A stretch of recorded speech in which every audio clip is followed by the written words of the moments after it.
What's going on, everyone, and welcome back to the Road to Infinity War here at The Real Talk, where we're counting down and reviewing all the MCU films that come before Avengers Infinity War, which is just getting closer and closer. I'm so hyped. But this week we're starting things off with Guardians of the Galaxy and continuing later on this week with Avengers Age of Ultron. But like I said, today is all about Guardians of the Galaxy, which came out in 2014, directed by James Gunn, starring Chris Pratt, Zoe Saldana, Dave Bautista, Bradley Cooper, and Vin Diesel. And as always, we do have a special guest, and that is Jared Buckendahl. So Jared, take it away, man. Oh yeah, is this thing on? Hello? No, seriously, hit the record button. Yeah, I thought I was gonna review Avengers 2, but here we are.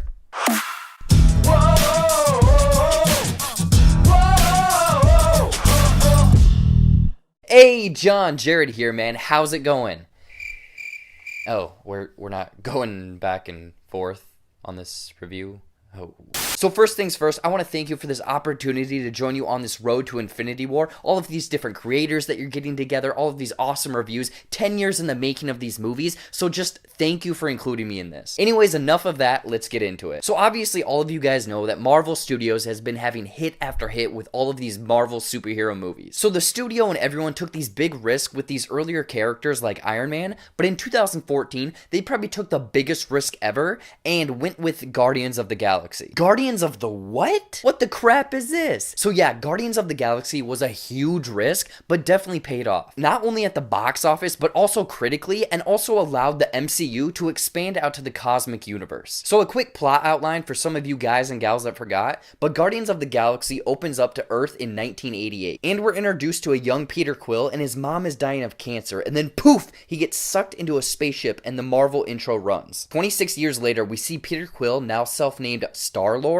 on an abandoned planet looting something. As the story continues, there's run-ins with other characters. Of course, there's some sort of trouble, there's a villain that pops up, and then a final standoff. So as I mentioned earlier, Guardians of the Galaxy opens up to this whole new cosmic universe that we haven't really seen before. The story introduces new planets such as Morag, Xander, Nowhere, each having their own unique chemistry and atmosphere tying back to their comic roots. All of the visuals associated with these planets was fantastic as well, each giving us a different feel, whether it be the happy, bright feeling of Xander, or the dark, dirty grossness of the kiln, or the roguish black market feel of Nowhere. Not only did we get introduced to a whole bunch of new planets, but we got introduced to a whole new group of characters calling themselves, you guessed it, the A-Team. The Guardians of the Galaxy. There's Star-Lord played by Chris Pratt, Drax the Destroyer played by Dave Bautista, Gamora played by Zoe Saldana, Groot voiced by Vin Diesel, and Rocket Raccoon voiced by Bradley Cooper. Even though this is a group of misfits and they do not work together at all, it's somewhat endearing and their on-screen chemistry is great. We see them at each other's throats, then all of a sudden they're liking each other and working together, back to them not trusting each other. Now none of this would have worked if it wasn't for the talent. Chris Pratt here, who by the way, who would have thought he would have been the smoldering lean man, caught all of this weight, really pulls off this Star-Lord character with a mixture of sarcasm and fun banter, but also action and fighting. Zoe Saldana and Dave Bautista also do a great job as turning in these performances as the more serious characters in this group. But the one character or performance that I would say was the standout was Bradley Cooper voicing Rocket Raccoon. Now after watching this multiple times, I can't imagine anyone else voicing this unhinged, slightly insane little creature or trash panda. Now in some of the previous Marvel movies, we got some good soundtracks and songs and music, but in Guardians of the Galaxy, it steps it up a notch. The soundtrack to this movie is essentially its own character, enhancing things, making scenes flow, and really adding this fun, lighthearted tone over much of the movie, and it all starts from pretty much the opening credits. All of these songs ranging from Hooked on a Feeling, Hooked on a Feeling, to Come On and Get Your Love, Come and Get Your Love, to Ooh Child, things are gonna be easier. It had this vintage 70s feel and really brought these songs that I'd probably only heard once or twice before to the forefront, and now I listen to them probably weekly. I would say that Guardians of the Galaxy has one of the best soundtracks out there, so definitely give it a listen. There's just so much to love about Guardians of the Galaxy. The story, the lighthearted tone, the funny comedy and humor from Chris Pratt and the others, the group of lovable idiots, action set pieces like the prison, the opening, and the end battle, and the ridiculous banter between the characters that could really change something from serious to sarcastic. Now, I'm not saying Guardians of the Galaxy was perfect. This film seemed to fall into the same arena as some of the other Marvel films and have a less than enthusiastic villain. Honestly, I completely forgot what the villain's name was. I had to go look it up, but Ronan the Accuser kind of just shows up and that's it. He really doesn't have much character development. He really isn't interesting. He's there for just a few scenes. He's mad because of some peace treaty that the Kree signed, and then he's just kind of in the film for some sort of conflict. He's easily one of the worst villains in the MCU and just forgettable. Overall, Guardians of the Galaxy was one of the biggest gambles in the MCU and totally paid off. With some great characters and performances, expanding the MCU, some of the best music, and having this nice lighthearted tone, but with a really awful villain, Guardians of the Galaxy is a fantastic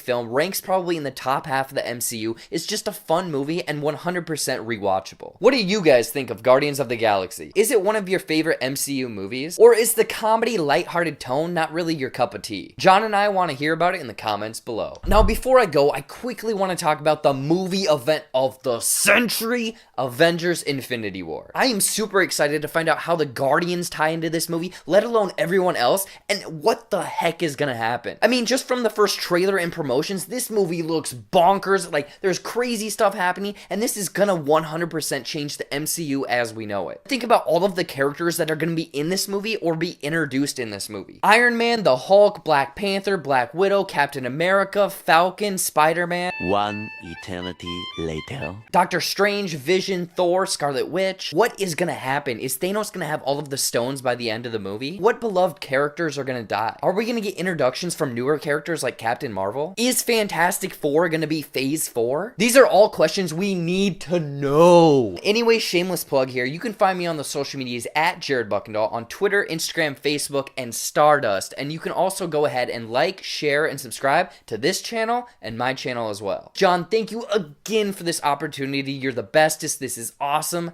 Back to you. All right, Jared, thank you so much for that amazing review of Guardians of the Galaxy. And again, huge thanks to you, man, for being a part of this Road to Infinity War with me along with everybody else. It really means a lot. And guys, if you guys have not checked out Jared's channel, please do yourself a huge favor. He has such great content with really unique reviews. He has some incredible insight to the films he's reviewing, mixed along with some comedy. So check out his reviews. You guys won't be disappointed. And tell him John from The Real Talk sent you. So that being said, guys, let's get to my thoughts and review of Guardians of the Galaxy. Alright, so real quickly, my little experience with Guardians of the Galaxy, I was kind of with everybody else. I was like, who's Guardians of the Galaxy, I saw when, some of the Phase 2 lineup was announced, Thor, Captain America, and Guardians, and everybody was like, well, who's Guardians, So I did a little bit of my research, and I was really excited for the film, because it's such a unique thing for Marvel to do with these characters. I mean, there's a tree, and they're talking raccoon, so I was very excited, and I was lucky enough to also get some passes for that 17-minute preview. They showed an IMAX 3D and stuff like that. So when I saw that footage, I was just like, oh my god, like this movie, like that's one of the movies I really was excited to see in IMAX 3D. I'm not really a big fan of 3D, but I was like, you know what, that 3D was really well done, and I actually saw it for the first time in theaters in IMAX 3D. So I was just blown away by the film. Like everybody else, is actually in my top 5 favorite MCU films.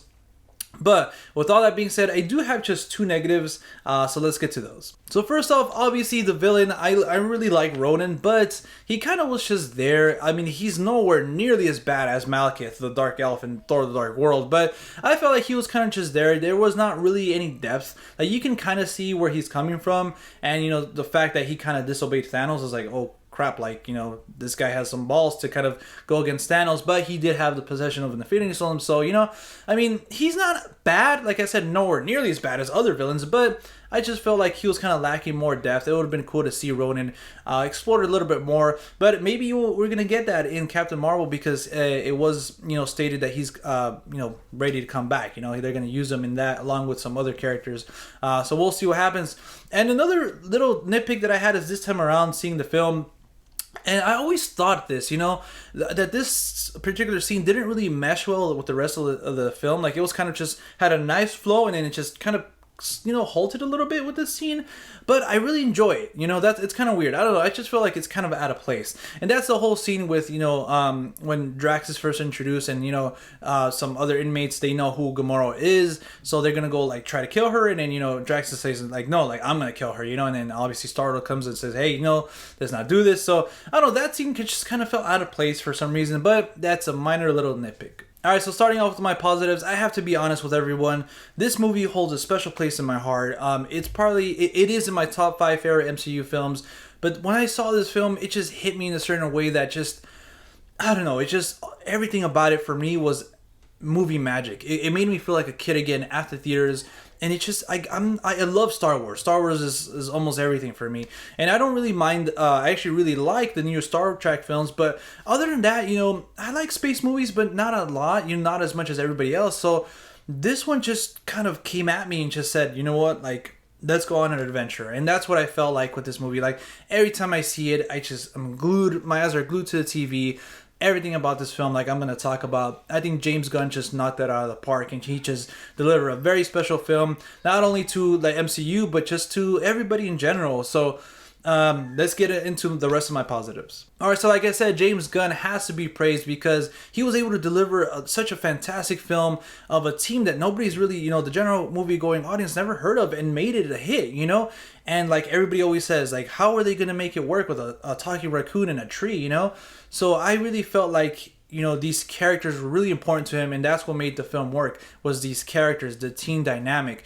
And that's something that really surprised me, because obviously you get introduced to Star-Lord, he's a main character, but I feel like the Guardians kind of had a little bit more time to shine and kind of trying to explore who Gamora is, or the team membership of Rocket and Groot, and even who Drax is, and like kind of trying to say, okay, hey, this is the team, this is their flaws, this is where they're coming from, and this is where they're going. And I thought that was really well done. So like Jared was already talking about, the soundtrack to this was just on point. It's one of my favorite movie soundtracks of all time. I always have it like in my car whenever I don't really know what to like listen to. Bam, that's my default choice. And also the score, I really love the score. This time around, I really try to pay attention to it, and I noticed the theme of Guardians of the Galaxy is kind of played out like in the beginning and then obviously at the end. And I really like that theme, so I had to mention the score here in my positives. I also have to mention the CGI, which I thought was really well done. A lot of great action scenes and stuff like that would look really amazing. And I thought I have to give props again to James Gunn, because he was able to use practical effects and a lot of these, you know, weird alien looking things, and a lot of sets too. So I really enjoy that. That's when I see like practical effects and they work, and actual like built sets and stuff like that, they make the worlds feel very unique. So that's what I really thought, you know, stood out. You know, the sets and the costume designs, the makeup and the CGI, I thought was really well done. Alright, so my last few positives, I have to mention the cinematography is great. Like I said, it just makes you feel like you're going on an adventure. And obviously, you have a lot of space stuff, a lot of, you know, planets and different, you know, locations that I thought cinematography-wise, they were able to get some great, beautiful shots. And, you know, I just quickly wanted to touch upon that, you know, this movie kind of expands the MCU to the stars. Obviously, they introduced us to a lot of different planets, a lot of different characters. And that's why I think, like, going back to what I said earlier, this movie is just really special. It just made everything work. Like, this movie had probably everything going against it, but James Gunn just made it work. Everybody, the cast, the crew, just brought us an amazing special movie. So yeah, let's get to my overall thoughts. Alright, so with all that being said, my minor little nitpicks and all the positives, to be honest guys, I originally had scored Guardians of the Galaxy an 8.5, but this time around, watching it with all my positives and kind of revisiting the film and looking into it a little bit deeper, and to be honest, I didn't mention this in my positives, but it got me a little bit emotional this time watching it. You know, the whole team dynamic, the sacrifices the team tries to make in the beginning with Peter and his mom, and at the end as well, where Gamora is reaching to Peter when he has Infinity Stone, and he has a little moment with his mom. Like, that really got to me, you know? And just Groot is such an amazing, beautiful character. I love that character. Just this movie overall, I love it. So I have to give Guardians of the Galaxy a 9 out of 10, guys. It went there. It got to that spot. And it is in my top 5 favorite MCU films. And also probably in my top 50 or 20. I don't know. I don't have the actual list. Favorite films of all time. So yeah. So with all that being said, guys, let me and Jared know what you guys thought of the film in the comment section down below. And like I said earlier, we're going to be continuing the road to Infinity War later on this week with Avengers Age of Ultron, so stay tuned for that. And guys, if you guys want to follow me outside of YouTube, you guys can at The Real Talk, Talk with 2Ks on Twitter and Instagram. You guys can also find me on Stardust, just at The Real Talk. And guys, like I said, all Jared's info is going to be in the comment section down below. Until next time, I'll see you at the movies. Later, guys.